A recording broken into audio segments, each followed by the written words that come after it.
Հարգելի հայրենակիցներ, ողջունում եմ բոլորիդ։ Վերջին օրերին լսում եմ քննադատություններ իմ գործունեության հետ կապված, որ Արցախի պետնախարարը բլոգերություն է անում։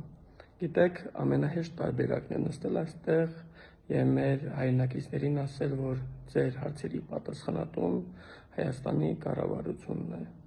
Բայց ինքս հակված եմ նրան, որ պետական պաշտոնյան պետք է կոշիկ մաշեցնի իր ժողովրդի մեջ ամենօրյա ռեժիմով, տեղեկանալով ինչպիսի խնդիրների են բախվում մեր հայրենակիցները։ Եվ եթե մեկ տեսանյութ հրապարակելով թեթևանում է մեկ ընտանիքի հոգսեր, ապա ես պատրաստ եմ դրան։ Իսկ այժմ անելիքների մասին։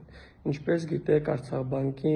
ակտիվների 43%-ը պատկանում է ներդրումային հիմնադրամին,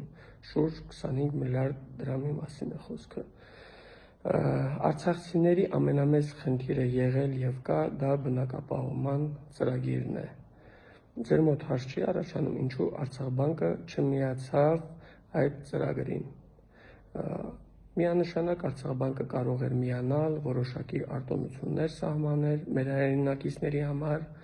զոհվածների ընտանիքների համար, բազմազավակ ընտանիքների, պայթունի զոհվածների, փոքր կազմ ունեցող ընտանիքների համար, բայց Արցախբանկը չգնաց այդ քայլին։ Բալայան Արտակը խոսում է բարոյական արժեքների մասին։ Մի մարդ, որ երբևիցե մեկ ներդրում չի ունեցել մեր պետականության համար։ Սեպտեմբերի 25-ին բենզինի պահեստի պայթունից հետո մեր հայրենակիցներին ուղղաթիռներով տեղափոխում էին Հայաստան։ Բալայան Արտակը, օգտագործելով իր կապերը, իր հարազատներին այդ ուղղաթիռներով տեղափոխել է Հայաստան։ Չէ՞ որ նրանց փոխարեն կարող էին լինել վիրավոր անձիկ, ովքեր տեղափոխվելով այստեղ միգուցե եւ փրկվեին։ Սա խոսում է այդ մարդու արժի համակարգի մասին։ Առաջիկա օրերին ես սպասելու եմ ձեր արձագանքներին եւ եթե լինի հանրային պահանջ, ապա մենք կորոշենք օրը եւ ժամը եւ միասին կգնանք մեր հարցերի պատասխանները ստանալու Բալայան Արտակից։ Սպասում եմ ձեր արձագանքներին։